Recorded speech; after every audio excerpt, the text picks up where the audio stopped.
I'm Kenny with the Duck Camp. I'm Scott with the Duck Camp. So one of the things I wanted to talk about with you in particular Hmm. um, was Duck Camp has evolved into like more of a place for family to come and hang out.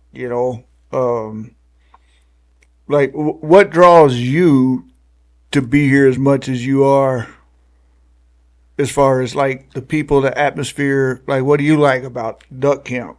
Like the lodge and everything that goes into it. Just feels like home. It's like a home away from home. Like all the people are all good people. All come from different walks of life. It's just like it's really like another place like it. Honestly. Yeah, it's when we started this, um, it was just going to be three buddies and our boys. Hmm. It has grown into so much more than that now. And I was talking to a guy that hunts up here a lot just this morning, and about some guys that are coming up from Florida to hunt with us this season. And he was like, "Whatever you do, you got to stay at the lodge. You can't fly all the way to Seattle from Florida and go stay in a hotel. Yeah, that wouldn't. You got to stay at the lodge." And we were just talking about, he's in his 60s. I'm 50 now. And we were talking about like he's been up here 3 years in a row, and we've killed limits every time he was here. Hmm. But he's like, I can't tell you what kind of birds we shot, when we shot them. He's like, but I can tell you about giving each other crap back at the lodge. Yep. I can tell you about the time we spent in the cleaning shack cleaning ducks, telling jokes. And that's kind of what keeps me doing it. After hunting 87 days last season, most people would probably get burnt out Easily, yeah. That's a lot of days. a lot of days. And for us, we pick up and put out every day, right? So we're not hunting permanent blinds with permanent spreads. I mean, it's work. I don't even think most people's seasons are 80 days. No, I mean, there's a song out there called 60 Days because Yeah. that's what most people duck seasons are. But yeah, for me, it's the people. I was talking to my son Randall last night um, about duck camp, and as he gets more involved with it, I mean, he's in college right now, so he can't be around a lot during the winter. Um, but like, I kind of got a little uh, choked up, I guess, if you will, because there's so many young people starting to be involved. Yourself, Hmm. Skylar, Justin, all these people. And, obviously it's expanded with the TDC brand and Yeah. And construction everything and else. everything else we got going on. Um, but it's the camaraderie and the people is what I enjoy about duck camp the most. And it is hard to kind of it's just a place where you can come be yourself and not worry about it. You might get a bunch of shit Yeah, you about it, definitely will. But but it's just a really cool place. Um, just all like having that Delta waterfowl thing here last week. Um, and just inviting people in to kind of be a part of what we do. hmm Um, I don't know. I mean, were you comfortable around duck camp from like day one? Were you intimidated? probably not the first day. I mean, first day anywhere you're gonna be a little off, but like after that, I mean, I just felt like it was a home away from home, based off of like where I come from, like coming up here and like this kind of whole situation, just like coming to see like the waterfowl side of things, like out here, the way everything's done out here. Well, I mean, I think about last week when your parents were in town, Hmm. and like I was only around your mom and dad for a couple days, but I thought it was really cool that, all of us went out to dinner. My family, your family, right? It's not just a job. Hmm. It is truly family, Yeah, I feel. 100%. Um, like Randall talks about you all the time. He loves you to death. Um, he loves Jesse, Randy, like just running into Randy the other day with you, Randall, and Johan, and Randy sneaking up behind Randall and scaring the shit out of him in town. and I think that's what a lot of people don't understand about waterfowl hunting. Is It's more than just killing ducks. it's so much more, right? And as far as I know, in my experience, as far as hunting goes, fishing's different, right? You can spend time with people fishing, but waterfowl hunting's really the only place where, in the hunting world, where you can get to spend time with people and get to know them a little bit better. All the Way other better, all the other types of hunting. Even if you're elk hunting with two people, there's some, you probably spend time around campfire at night. But I think that's, like my wife is, she values conversations and things like that, and she loves to go waterfowl hunting because in between flights, we talk about all kinds of stuff. And again, it's about the duck hunting. Later part of last year, it was me, Jessica, my wife, Randy, his grandson, and his son-in-law. And we didn't shoot a whole bunch of ducks. We didn't go out till later in the afternoon, and we didn't shoot a lot of ducks. But it was cool because Jessica and Randy were talking. Randy was telling Jessica about, taking his daughter deer hunting. And I got to screw, and I love kids, so I loved having a 6-year-old in the blind, And I can't remember, were you there for that? I didn't go hunting with y'all, but I was there. I had a trip or something. Oh yeah, and and you don't get that in anything else in the outdoor world where you can bring people like that together and have a little kid that chasing birds and try to teach them how to, to be a part of the whole process, but. It's I think we're in the process in the process thereof building something really cool where people want to come and be a part of it regardless of the birds. I agree, yeah. I don't know like if you could pick one thing that's special about duck camp, what would it be? Other than me, of course. Everybody knows that I'm special, but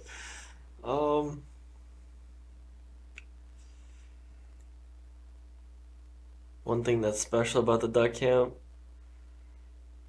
I would have to say the people. I mean, besides like all the prime land and stuff. Right, people. yeah. That's a given. Yeah. But even from the farmers that we deal with, the owners of the property that we lease, everybody is just really good people. And I don't know. I have limited experience, when it comes to that kind of stuff about knowing people, but, we have some pretty wealthy people come through here, and for the most part, you wouldn't know. Exactly. Yeah, you would never know. You wouldn't know. They just come. They treat everybody like they're just down to earth, good people, good folks. And I hope we keep building on that and bringing more young people in. And the cool part is we keep the people that hunt here a lot. We keep in touch throughout the whole season. Like Mark Miller, Marcel, Andy, all those guys are coming up to go to the Delta Waterfowl Convention with us in a couple weeks. Then we're going to go shoot rifles on our range in the back. But and I just don't know really any other. I keep saying it, any other outdoor sport where you can build those types of relationships.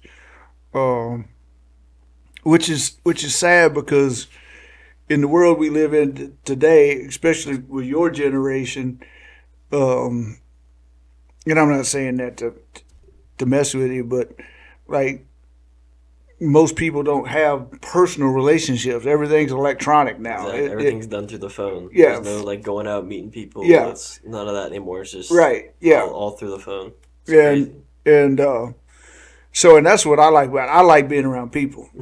I enjoy making people laugh, having people make me laugh, and we got some pretty distinct personalities around this That's what I place. love about it. Everybody's so different, like in their own way. Yeah, and just some of the stories that come out of it, and the practical jokes and all of that stuff that goes along with it. And I am blessed beyond measure because my family's part of it, right? My wife, my kid, people come up. Jessica comes over and hangs out with us, has dinner. You know, we got clients that we do work for on the construction side of things with our TDC construction. Full circle. Yeah, it's full circle, exactly. And I just like I can't say it enough. I don't know how else to say it, but it's duck hunting as a whole, waterfowl hunting, I guess, creates a environment for people to connect in a different way. You know, like we booked 3 trips last week. Two from Louisiana, your buddy and another guy, and a guy from Florida. And I wound up on the phone with these dudes for 30, 45 minutes. Never met them before, right? And we're talking and joking and everything else because, like, I haven't met and I'm sure they exist, don't get me wrong. You definitely do. But I haven't really met an entitled, arrogant waterfowl hunter. You know, we run 400 or 500 people through this lodge every year, and it's, you know, I can count on one hand the people that probably wouldn't get asked back, or we might accidentally be full when they call. But I don't think people understand the connection and we're just good people. I mean, number one is hard work. Yeah. Right. You know, it's hard to feel to do this without having some sort of really good work ethic, right? Because not many people won't get up 4:30 in the morning and set out 300 decoys to go shoot snow geese. No. And you know, I've never had anybody here that wasn't willing to kick in to help clean birds or willing to help kick in to clean the house. Like, you know, it's a lodge. They ain't supposed to clean up. But, like, you know, we make dinner, and the next thing you know, we got clients up doing the dishes. And I'm like, wait. You paid for us to do that. We got it, you know. And so it just creates the duck camp in general. We just have been very blessed to be surrounded by great, great people. Having you around is awesome for me. Why you laugh? Just because you break my lawnmower don't mean that I don't like you. You know, and that's the crazy part. Like, man, we have people constantly saying, "Hey, call me during the off season if you need help brushing in blinds or doing farm work or whatever." And you know, there's so many people that just want to be a part of it year round. Even if it's going to take a little special manual labor, you know. And I don't know too many people that's going to go to a hotel and be like, "Hey, call me if you guys need some help changing sheets." You know what I mean? Because they're going to stay for, you know, lack of a better term. It's I'm not quite sure how to put it, but like the fact that people want to come be a part of it and work just to be here, I think kind of tells a really big tale of being around. It's like having Johan around. I was about to just say Johan, perfect example. Yeah. Perfect example. You know, the fact that, you know, I say, "Hey, I need somebody to help me keep all the equipment running. You can come hunt for free." He's been over here like every day, you know, fixing everything that I break. Or I break. Yeah. Actually, I don't break nothing. It's either Mark or you that breaks everything. I don't know how Mark breaks stuff when you ain't never even here, but he does it. But it's you know, and it's not just the relationships within the duck camp either. It's, you know, like Thomas. You know, I love that dude to death. He's a good dude, the dairy guy. I was just out in the back of the dairy a few minutes ago helping Doyle, who's working on our drainage system on the dairy, fix a hydraulic hose. You know, and matter of fact, we got to cut up, get this done. I got to go back out there and put it back in. But and so I think the message I want to send people about the duck camp is we're not just a place to come shoot ducks. It's a place for you to come and be a part of a family And for me, I don't have a family really. I don't talk to anybody. I do, but not here. Yeah, exactly. It's the same thing. But I don't really have a family. So, like when were you here for the Christmas? No, you were in Louisiana for the Christmas party. We decorate the whole lodge for Christmas, and I think there was 35, 40 people here for Christmas. It's a lot. And my son would not get to experience a big family Christmas if it wasn't because of the duck camp. Yeah. We have, every Thanksgiving morning, me, my wife, and kid go duck hunting. This year, we were joined by other people from duck camp that said, "Hey, you guys hunt Thanksgiving morning? You mind if we join you?"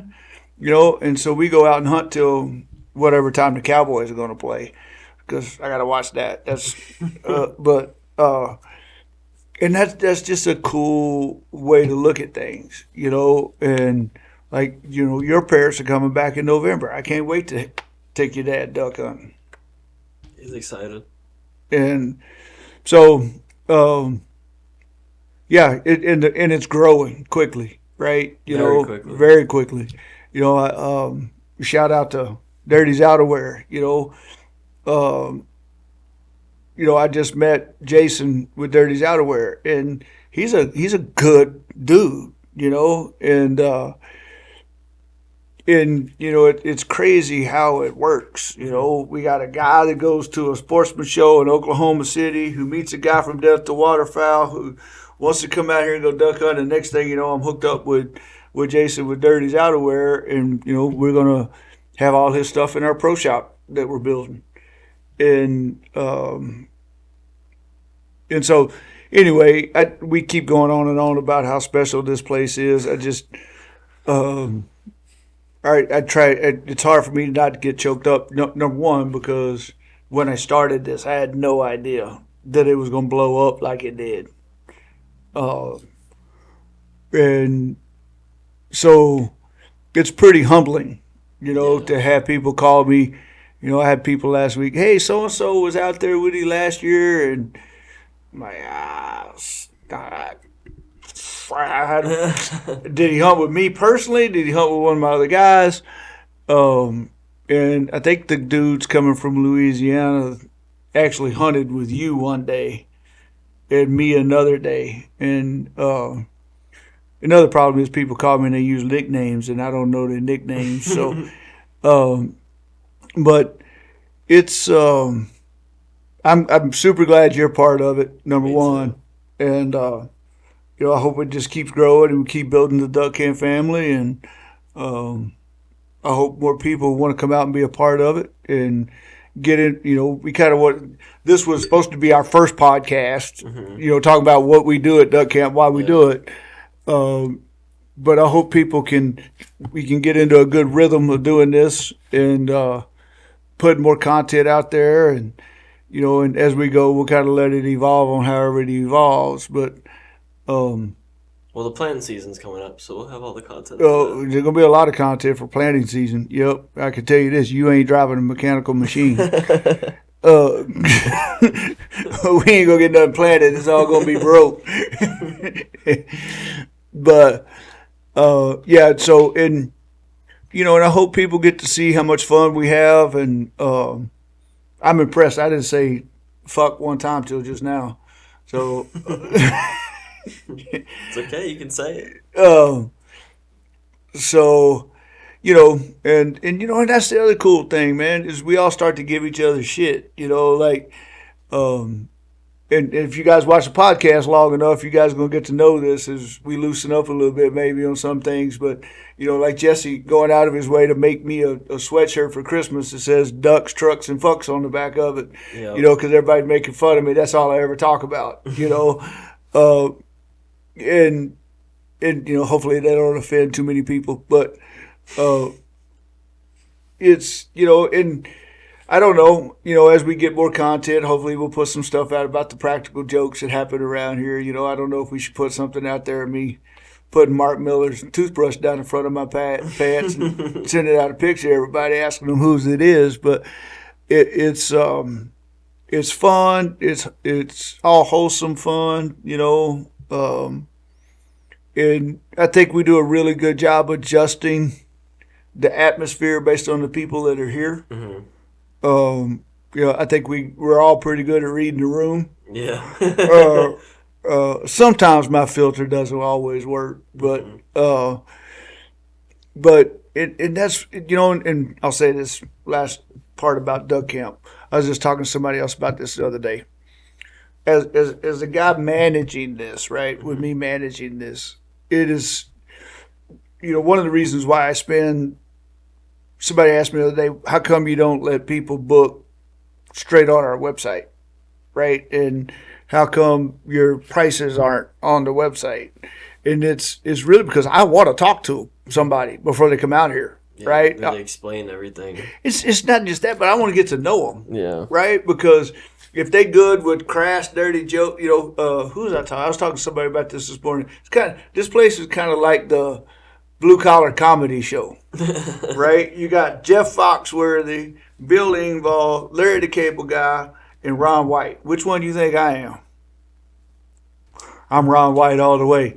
And that's kind of what our guide system's set up, right? Like Bob's a really good duck hunter, but he's pretty quiet, You're